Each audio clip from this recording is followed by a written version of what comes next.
बाजोड़ में check post पर बुज़दिलाना हमला नाकाम, 12 खवारिज हलाक। दहशतगर्दों ने बारूद से भरी गाड़ी चेक पोस्ट की दीवार से टकरा दी। 11 जवान जामे शहादत नोश कर गए। धमाके से करीबी इमारतों को शदीद नुकसान पहुंचा। एक बच्ची शहीद, खवातीन और बच्चों समेत 7 अफराद जख्मी हुए। इलाके में भारतीय सरपरस्ती में सरगर्म मजीद खवारिज के खात्मे के लिए क्लियरेंस ऑपरेशन जारी है। ISPR के मुताबिक हर कीमत पर वतन के दिफा के लिए पुरज़्म है। बिल्कुल, आपको बताएं कि बाजोड़ चेक पोस्ट हमला नाकाम बनाने पर वफाकी वजीर मुवासलात अब्दुल अलीम खान का पाक फौज को खिराज तहसीन। कौम के जांबाज बेटों को दाद शुजात देते हुए कहा, पाक फौज हर लम्हा दहशत गर्दों के खिलाफ सीना सपर और पूरी कौम अपने जांबाजों के शाना बशाना खड़ी है। सदर इस्तेहकाम पाकिस्तान पार्टी ने एक्स पर बयान में सानिया के शोहदा और जख्मियों के खानदानों से इजहार हमदर्दी भी किया। इस हवाले से आपको बताएं कि बाजोड़ चेक पोस्ट हमला नाकाम बनाने पर वफाकी वजीर मुवासलात अब्दुल अलीम खान का पाक फौज को खिराज तहसीन। कौम के जांबाज बेटों को दाद शुजात देते हुए कहा कि पाक फौज हर लम्हा दहशत गर्दों के खिलाफ सीना सफर और पूरी कौम अपने जांबाजों के शाना बशाना खड़ी है। अफसोसनाक खबर शामिल करेंगे। लाहौर में एक और तालिबा की खुदकुशी की कोशिश। फातिमा जिन्ना मेडिकल कॉलेज की तालिबा ने कॉलेज की छत से छलांग लगा दी। तीसरी मंजिल से कूदने वाली तालिबा को तशवीशनाक हालत में अस्पताल मुंतकिल कर दिया गया है। इसी बारे में मजीद बात करेंगे। नुमाइंदा समा उमर याकूब ने हमें ज्वाइन किए। उमर, इस तरह के वाकयात बढ़ते जा रहे हैं, इस वाकये के पीछे वजह क्या सामने आ रही है? आज बिल्कुल, ये लाहौर का फातिमा जिन्ना मेडिकल कॉलेज का हॉस्टल है, जिसकी तीसरी मंजिल से एक फाइनल ईयर की तलबा ने छलांग लगाकर खुदकुशी की कोशिश की है। 22 साल उसकी उम्र है और आजाद कश्मीर से उसका ताल्लुक है। अभी पुलिस इस वाकये की तहकीकात कर रही है। उस तलबा को तिबी इमदाद के लिए अस्पताल मुंतकिल कर दिया गया है और डॉक्टर्स के मुताबिक उसकी हालत सीरियस है, क्योंकि उसके सर पर गहरी चोटें आई हैं। तो CCTV फुटेजेस और यहाँ पर दीगर जो तलबा है मौजूद है, जो क्याम कर रही है हॉस्टल के अंदर, उनके बयान कलमबंद किए जा रहे हैं। इस तलबा का मोबाइल फोन भी पुलिस ने कस्टडी में ले लिया और तमाम पहलुओं से तहकीकात के बाद ही कोई हतमी जो नतीजा सामने आएगा कि क्या वजह थी कि इसने छत से छलांग लगाई। ठीक है, वजूहात का तयन किया जा रहा है। बहुत शुक्रिया आपका उमर। Welcome back. बांग्लादेश में हसीना वाजिद का धरम तख्ता होने के बाद पहली जमहूरी हुकूमत कायम। BNP के सरबरा तारिक रहमान बांग्लादेश के 11वें वजीर आजम बन गए। ओहदे का हल्फ उठा लिया। वो 35 बरस में पहले मर्द वजीर आजम है। हसीना वाजिद की आमरीत के बाद बांग्लादेश में जमहूरी हुकूमत कायम। तारिक रहमान ने 11वें वजीर आजम के तौर पर ओहदे का हल्फ उठा लिया। वो 1991 के बाद पहले मर्द वजीर आजम बन गए। सश्रद्ध चित्ते तारिक रहमान सशस्त्र चित्रे सकलेर प्रति आईन अनुযায়ী যথাবিহিত আচরণ করিব। हल्फ बर्दारी की तकरीब सदर हाउस के बाहर मुनक्किद हुई। बांग्लादेश के सदर शहाबुद्दीन ने वजीर आजम से हल्फ लिया। तकरीब में 1200 से जायद मेहमानों ने शिरकत की। वफाकी वजीर एहसन इकबाल ने पाकिस्तान की नुमाइंदगी की। 50 रुकनी काबीना के अरकान ने भी ओहदों का हल्फ उठा लिया। इससे पहले अराकीन पार्लियामेंट की हल्फ बर्दारी की तकरीब मुनक्किद हुई। अपोजिशन ने आईनी इस्लाहात के बगैर पार्लियामेंट को बेमानी करार दे दिया। पाकिस्तान में कल चांद देखा जाएगा। पहला रोजा जुमेरात को होने का इम्कान। मरकजी रुयत हिलाल कमेटी का इजलास बुध को पेशावर में होगा। इजलास की सदारत कमेटी चेयरमैन मौलाना अब्दुल खबीर आजाद करेंगे। जोनल रुयत हिलाल कमेटियों के इजलास इस्लामाबाद, लाहौर, कराची और कोयटा में होंगे। सुपारको साइंसी शवाहिद की बुनियाद पर पहला रोजा जुमेरात को होने का इम्कान जाहिर कर चुकी है। मरकजी रुयत हिलाल कमेटी के चेयरमैन मौलाना अब्दुल खबीर आजाद ने भी कल चांद नजर आने का इम्कान जाहिर किया। समा से गुफ्तगू में कहा, पूरे मुल्क में रोजा एक ही दिन होगा। और रमजान में महंगाई का जिन बेकाबू नहीं होगा। पैरा फोर्स आज से तमाम शहरों में महंगाई के खिलाफ सख्त कार्रवाई करेगी। वजीर आला पंजाब मरियम नवाज महंगाई माफिया को कंट्रोल करने के लिए पुराज़म। इजलास में बताया कि 40 लाख से ज्यादा खानदानों को इमदाद फराहम की जाएगी।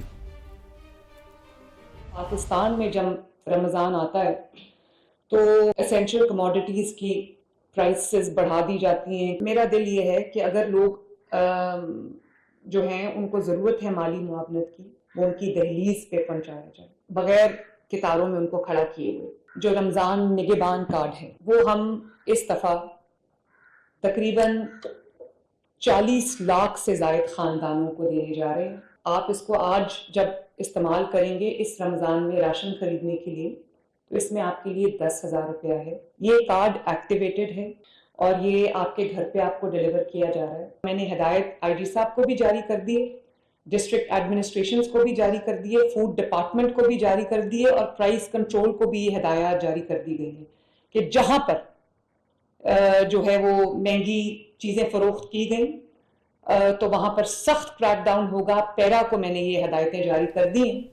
हुकूमत ने रवा साल ज़कात का निसाब 5,03,529 रुपए मुकर्रर कर दिया। यकुम रमजान को अकाउंट में मुकर्ररा रकम होने पर कटौती हो जाएगी। Saving accounts, profit and loss sharing और दीगर मुतालिका अकाउंट से ज़कात काटी जाएगी।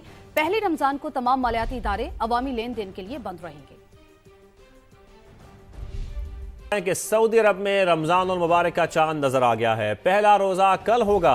सऊदी सुप्रीम कोर्ट ने ऐलान कर दिया पहली तरावी कुछ देर बाद होगी। यूएई और कतर में भी चांद नजर आ गया है। पहला रोजा कल बरोज बुध होगा। तुर्की, ओमान, ब्रुनाई में रमजानुल मुबारक का चांद नजर नहीं आया। पहला रोजा 19 फरवरी को होगा। Malaysia, Indonesia, Australia, France, Japan, Singapore, Azerbaijan, Kazakhstan, Kyrgyzstan और उज्बेकिस्तान में भी पहला रोजा 19 फरवरी को होगा।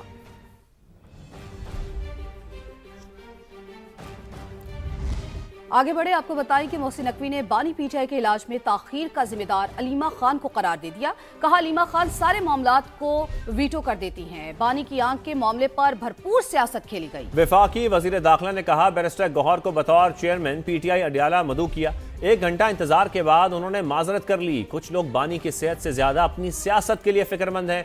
सड़कें बंद करके लोगों को तकलीफ पहुंचाई जा रही है। रास्ते बंद करने वाले फिर देख लें कि हमें बड़ी क्लियर हिदायत हैं। उनको इन्फॉर्म किया कि जी क्योंकि आप चेयरमैन है तो जो भी चेकअप होगा आप खुद विटनेस कर लें और आप अडियाला जेल पहुंच जाएं। 1 घंटा वो इंतज़ार हम करते रहे लेकिन गौर साहब का जवाब आया कि वो नहीं आ सकेंगे। हमने फिर रब्ता किया उनके साथ तो ऑपोजिशन लीडर सेनेट और गौर साहब जो हैं वो पेम्स आ गए। पॉलिटिकल रहनुमाओं ने कहा जी हम मुतमईन हैं। अलीमा खान साहिबा ने अपनी पार्टी के लोगों को कहा कि अगर ये हम मान गए सारा कुछ तो इशू डाई डाउन हो जाए। इन्हीं की वजह से 3 दिन मेडिकल चेकअप नहीं हो सका। उनके लीडर्स हैं वो सारे तकरीबन ऑन बोर्ड होते थे लेकिन अलीमा खान साहिबा जो है वो उसको वीटो करती थी। एक तरफ ये कहते हैं कि हमारी बहुत हमदर्दी है, हमारा बड़ा ताल्लुक है और सारा कुछ है और दूसरी तरफ भरपूर किस्म की पॉलिटिक्स इसमें खेली जा गई है। कम से कम कुछ लोगों का तो मुझे बड़ा क्लियर हो गया कि वो उनकी सेहत के बारे में सबसे ज़्यादा अपनी पॉलिटिक्स के बारे में फिक्रमंद है। ये सारा रोड ब्लॉक्स, ब्रिजेस को ब्लॉक करना, लोगों को तंग करना, वो क्यों? अगर आपको प्रोटेस्ट करने का शौक है, धावा बोलने का शौक है, फिर आप खुद देख लीजिएगा क्या होता है। हुकूमत के बुलाने पर अडियाला इसलिए नहीं गए क्योंकि हमारे मुतालबात पूरे नहीं हुए थे। जेल में चेकअप पर कभी इत्तफाक नहीं किया। बैरिस्टर गौहर की गुफ्तगू। कहा जब मुतालबात पूरे नहीं हुए तो जेल जाने की कोई वजह नहीं थी। मेरे आने का ताल्लुक है, देखो हमारा मुतालबा था और हमारा मुतालबा बड़ा सिंपल था कि फैमिली की प्रेजेंस हो। नंबर 1, ख़ानदान में से एक बंदा वहाँ मौजूद हो। नंबर 2, वहाँ पर खान साहब के ज़ाती मुआलिज मौजूद हो।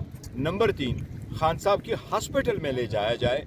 हमने कभी भी इस बात से एग्री नहीं किया था कि आप उनका मुआयना जो है वो अडियाला जेल में करें। इसलिए अडियाला जेल में इस मुआयने के लिए जाने का कोई हमें तुक ही नहीं था कि तुम आ जाओ आपके सामने मुआयना करवाएंगे। इसलिए पार्टी ने और हमने डिक्लाइन किया था कि ये तो हमारा मुतालबा ही नहीं है। बानी पीटीआई की रिहाई के लिए मोहसिन नकवी ने फील्ड मार्शल के सामने बात की। अली अमीन गंडापुर के प्रोग्राम नदीम मलिक लाइव में इंटरव्यू की गूंज बरकरार। मोहसिन नकवी ने रद्द-ए-अमल में कहा कि मैंने हमेशा मुज़ाकरात से मसाइल हल की हिमायत की है। वज़ीर आज़म भी पहले दिन से मुज़ाकरात की बात कर रहे हैं। एनआरओ मेरा सब्जेक्ट नहीं। खान साहब ने कहा मोहसिन नकवी ने जितनी कोशिश की है कि इमरान खान रिहा हो जाए और मसला हल हो जाए, इतनी कोशिश इन सब में किसी ने भी नहीं की परले कैंप में। Can you believe it? Ali अमीन गंडापुर का बयान टॉक ऑफ द टाउन। साबिक वजीर आला खैबर पख्तूनख्वा के प्रोग्राम नदीम मलिक लाइव में तहलका खेज बयान की आज भी हर तरफ गूंज। मैं अनोज कहता हूँ ये बात, मोहसिन नकवी वाहिद इंसान है जो फील्ड मार्शल के सामने बात भी कर लेता है। मोहसिन नकवी खान के लिए उसके साथ भी बोला है, वरना खान के लिए मैंने किसी और को अपने सामने बोलते नहीं देखा।